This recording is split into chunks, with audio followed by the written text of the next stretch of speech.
Hi, everybody. Welcome back into Rapids Europe. It's been a while. It's been a week. I'm sorry because it's been a pretty crazy week. If you follow any of us, our Twitter account was down. It was just an awful week. But we're on the verge now of the MLS coming back for the Rapids. Delighted today to be joined by Dave. Dave, obviously you're from Centennial 38, so you're a bit of a legend over there in Mile High City. It's a Yeah, the pleasure to have bar's you low, on, mate. man. The bar's low. What was that? I'm sorry. I was saying it's a pleasure to have you on a night where the Rapids really, can't do much worse than the Nuggets at the minute. So it's all good. Oh yeah, Oh my yeah, God! Like, yeah. That's the thing with COVID and all the new replays. Like there's daytime matches here or games and such, and it's like, oh, the Nuggets are playing. It's midday on a Friday, and then you look at the scores, like, the Nuggets aren't actually playing today. So, it's been a bit of but a crazy time, hasn't it? yeah, it's been nuts. It's just trying to get back into some semblance of rhythm. I mean, the nice thing about with the relaunch of MLS is they're doing the games at traditional times. I mean, they're squeezing them in, so you're gonna have a lot more midweek stuff, but you can't go anyways. So what else are you gonna do on a Tuesday or Wednesday night, right? That's a very good point, and it's almost like it's nice. It's on the Tuesday, Wednesday. Just before we talk about your group and stuff, man. Yeah, You're talking absolutely. about you're talking about the traditional times. The one thing that I'm annoyed about is this, and it has more relevance for me, I guess. But folks, look at those times. I knew they were going to put that into Miami game on. Sky Sports will put Beckham on or Orlando City on all the time. Obviously, the Rapids is not on TV over here, which is really annoying, Dave, because every MLS back game was obviously on TV for us. But Yeah, I don't even mind about the time, but like it's just harder to access is actually tough. watch the game. Yeah. Well, it's tough for us here too because there's a big dispute. Because all the teams are most of the teams are affiliated with like private networks. Yeah. And so, like right now, our network is in a dispute with the cable companies. So there's three primary cable sources, and we're only on one of them. But ESPN Plus will broadcast the game, but it's blacked out if you're within X amount of miles. We'll talk offline. I'll tell you how to fix your problem if you don't know already. ESPN Plus was my Carabao Cup go-to 2 years ago. Yeah. My dad, everybody used it. It was brilliant. And Mm-hmm. then suddenly the VPN stopped working. Obviously, Yeah. this is completely legal, and I'm going to move on from this Oh yeah. conversation now. But yes, and Jonathan Borage used my login for 2 years. He owes me about $70. Anyway, folks, Good luck on that. just I'll say no more. I know I was going to say that. Just before we talk about the game this weekend, Yeah. obviously you're involved with Centennial 38. For people in Europe that are obviously getting into the MLS and trying to get into the Rapids, how would you describe not just the group, but I guess your experience and your fan experience and what you guys bring, maybe like a difference to what maybe other MLS teams wouldn't have? Yeah, well, I mean, I guess the first place to start, if it's all right, Yeah. is just the phenomenon of the supporters group. Like, it's an American thing. I mean, back in the day, if you want to go throwback, I mean, you had the old firms and stuff, but they're different purpose. We don't fight. Like, what do we got to do? There's a bash there. I'm gonna give Boraz a break. I'm gonna leave that one alone. But we don't. It's just it's a social. It's essentially a community. The supporters culture here is really just creating a community of people. Like you go to any match in England, Ireland, Scotland, wherever, Europe. There's a birthright passion. It's born in. You don't need to sort of bring people up as much. Here it's the sport here is a bit of a new phenomenon as far as mainstream. I mean, it's been around here for a while. I mean, the US Open Cup is 100+ years old. Longest continuous cup in the world. Unfortunately, it had to stop this year, which is a bit heartbreaking. But yeah, so we ended up so what it is you just it's a bringing together the most passionate fans and creating a community to get that support out with the tifo, the flags, the chanting, the drums, the things that you would see in European, South American sort of environments. So we're just trying to replicate a stadium-wide experience that you get in a lot of foreign stadiums in a concentrated little area, and so that's kind of the sort of the initial global point. But what we've done is, I mean, we've built, we've got a stadium that's on the outside of town, and what we've done is we've created this sort of environment where on a match day, you jump on one of our buses, we pack it full of beverages. They may or may not be of an alcoholic variety. Some of Right. yeah, we do put the seltzers on because ain't no law without White Claw. But yeah, and we'll throw people on the bus. It's 15, 20 minutes out there. We'll chant, we'll sing, we'll party, and then we have this big, massive tailgate of probably about 1,000 people, and we got a bunch of volunteers that come out and grill up food. Have about 8 or 9 kegs of local beer, some cider, things like that, and we pop off there for a good 2-3 hours, and then we go into the match, well fed, well lubricated, and sing, dance, and chant for a good hour and a half, hopefully for a win, and then we truck it all back. So it's what we've done is we've expanded this microcosm of a game day experience that you'd have if you just went to the game, and we've made it this bigger full day event to really sort of embrace the team, embrace our love of the club, and a coming together. And especially, in these days in this country, everything's so bloody divided that we have people of all heights, shapes, sizes, political leanings, and this, that, and the other, and people just get on and put it away. And that's always kind of, it's refreshing in these days. Of course, in this time where we really, really need it, we can't do it, but we'll get through it. But yeah, and then, so yeah, all the SGs around MLS, USL, they all have their own little brand, their own flavor, because they want to be independent of the club. I mean, they support the club, but they want to be independent of the front office, and they want to have their own identity. So it's a little different. It's not a little different. It's just a lot different. So I've snuck over to Europe a handful of times, and just everybody supports the club passionately, and there's really no questions about it. So you don't need these little subgroups. I mean, you have little stuff like that, but yeah. So I mean, that's just the world and where we're at. I think the world got a real big taste of what supporters culture is like from an American perspective. I think in Brazil with the American Outlaws and how many people they sent down there, because that's a group of, I think, 40,000 supporters nationally. I mean, it's massive. I mean, they're getting American Express commercials now. It's insane. But yeah, so that, I mean, that's that aspect of that world here. Yeah, it's a blast. It's a lot of work. Everybody does it as a volunteer, but it's definitely a passion project. I can definitely imagine, because like I run. Granted, it's nowhere near as big or as successful, but I run Broncos Europe over here. Ah, there you go. We'd have like meetups of like 40 or 50 people, but like to us, that's our biggest thing. But you say you're talking about like work there, yeah, like it's almost like a full-time job in itself whenever you're actually not in your normal job. So I can understand. Here, just 2 seconds, man. Hold on here a second. You can drink in the stands. You can stand in the stands. Yeah, once in a while does one of those end up on the pitch, but it's the ref's fault. No, yeah, we can. I mean, that's the other thing. Do that here, like. Yeah, we can drink in the stands, and this is what I get a kick out of. Like, people here talk about how expensive like London is. And it's like, all right, whatever. So my first match in London was at a Fulham game, because I'm a diehard Fulham fan. In addition to things, I like my football with a lot of sadness. We'll call it that. But cups are overrated. Cups are fascist. Trophies are terrible.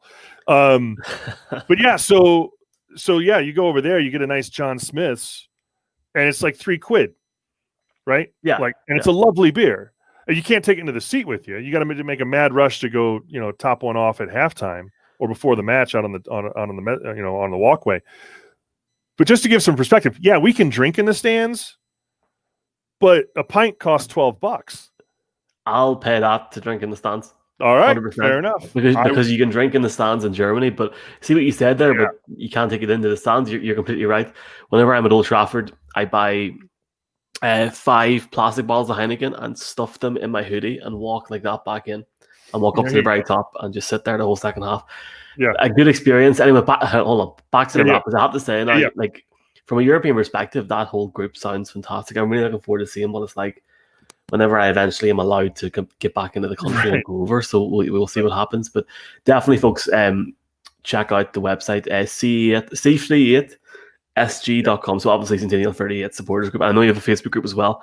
I'll try and link that down in the description. Facebook's, if I don't, I'm sorry, because it's like 11:30 here. So if I don't, fair enough. I'm sure I will. Here, let's jump in two elements, right? So sure. First off, and I asked this, we had the guy Rap Is The Way It Is on here last week. Mm-hmm. He was a good laugh. So I asked him this, I'm going to ask you this. whenever they announced that the MLS is back tournament was coming, whenever they announced that over here, like Europe was at its knees, and it actually is getting back to that point here now as well. I remember saying to guys, that's never going to work. Like that is ridiculous. Like, but it actually somehow worked. So first off, are you surprised it worked? Are you happy it worked? And what do you think the Rapids could take from that whole experience? Because I know they had a limited experience in the sense that that last game still wasn't as, it was that first and second game. And for me, it seemed like that second game was a lot more of an experience than the first, for example. Yeah, I mean, I don't think a lot of people here had a lot of confidence was going to work. And I knew they were going to try and force a round peg in a square hole regardless, because the league, they have certain obligations to make to keep some of the revenue streams that they have with TV and this, that, and the other. So if they don't get something going, they probably got to give that money back, and they can't afford it. So, but yeah, the bubble idea, unless you're a Dallas or a Nashville supporter, everybody was really, really concerned about it. But once it started, if teams were clean getting in, it worked great. It's working really well for the NBA also. So if you can control the environment and you can do the regular testing and isolate when things come up, it's fantastic. So, we were all worried about it. Players say, in MLS, the nice thing is that the league's not so big. The players aren't so well paid to where they've lost touch with the fans. So we get to interact with these players quite a bit.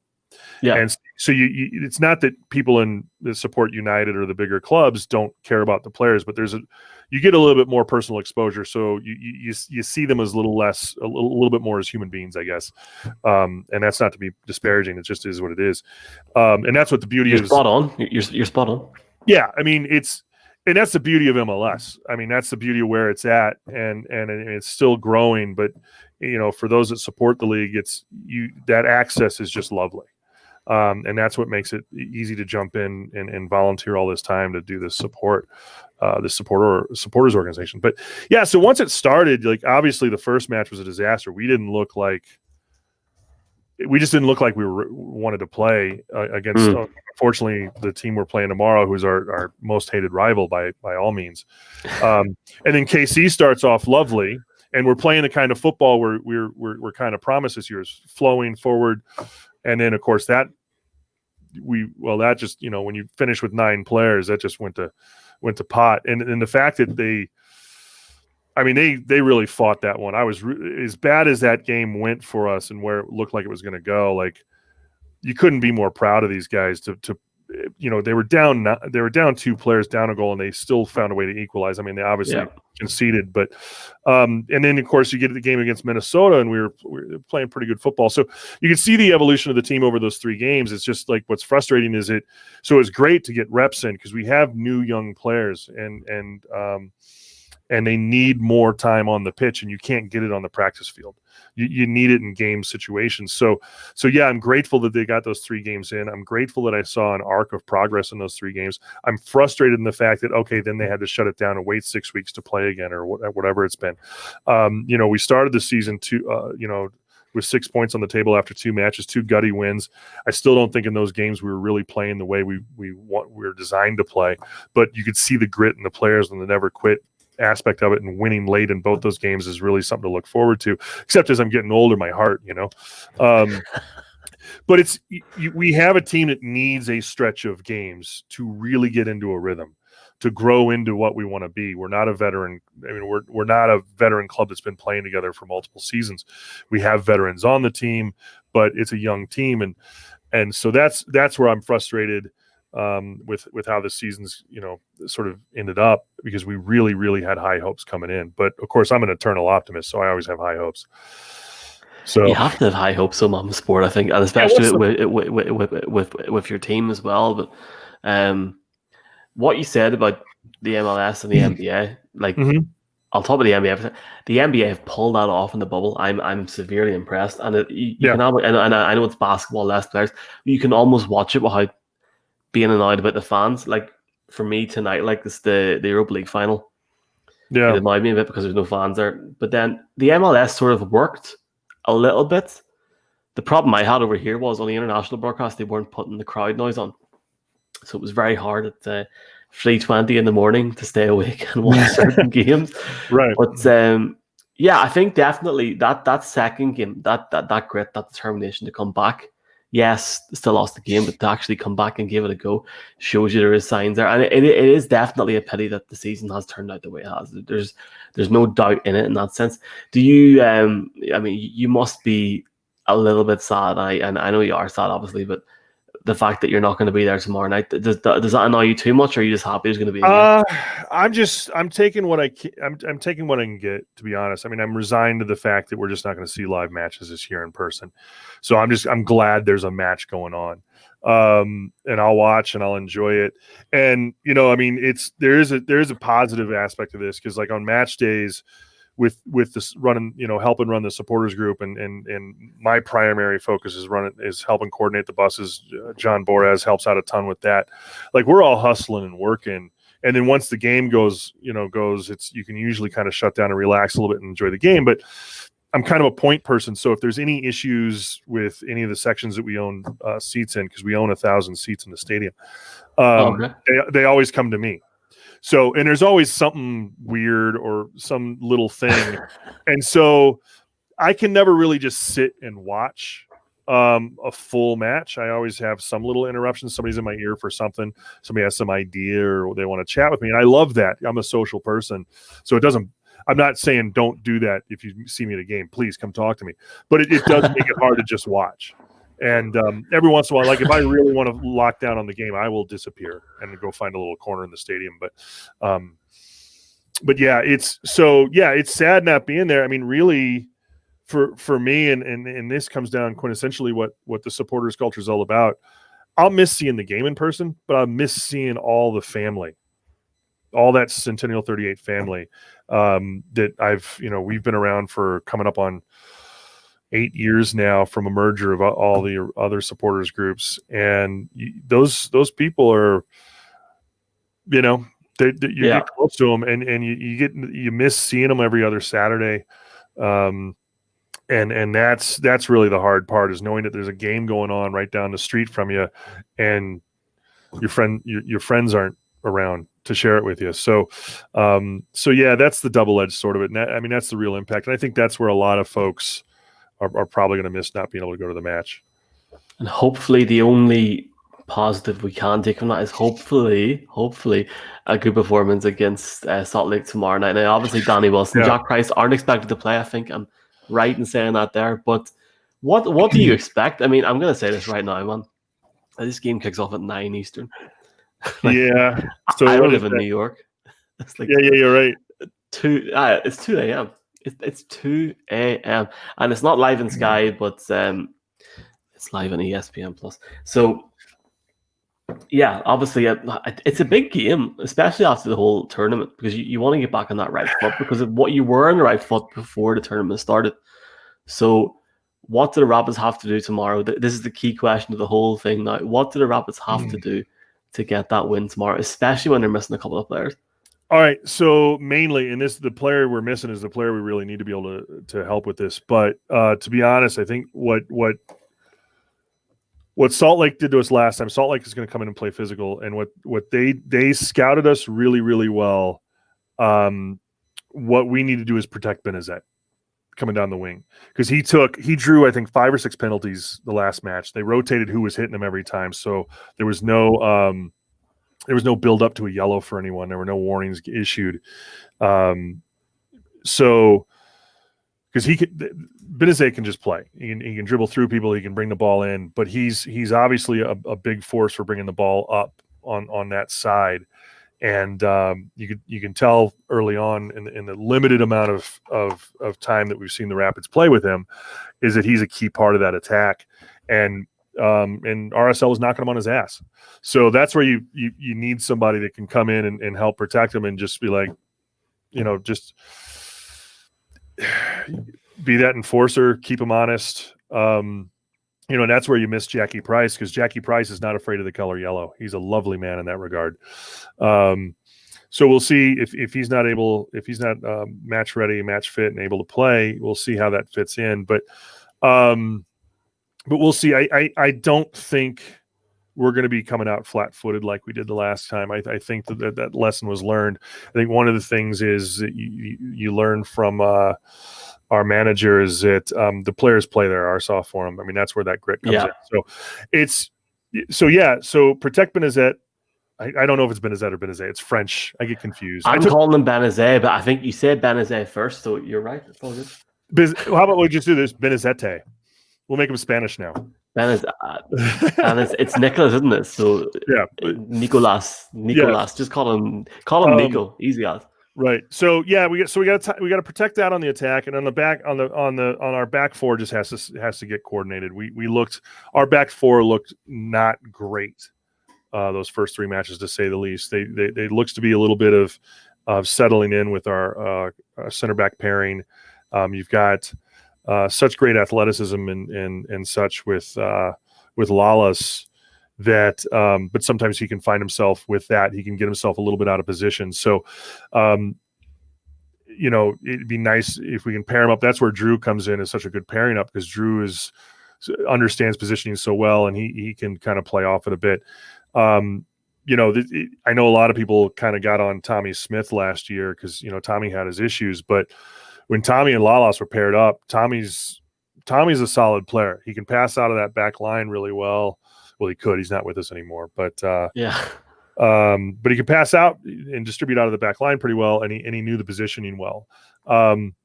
So yeah, the back four hopefully has had over the last 6-7 weeks where we haven't had matches, had the time to sort of get a little bit more used to each other. I think what'll help is I think it depends on who's going to be in goal. You got Clint, who's a fan favorite, great guy.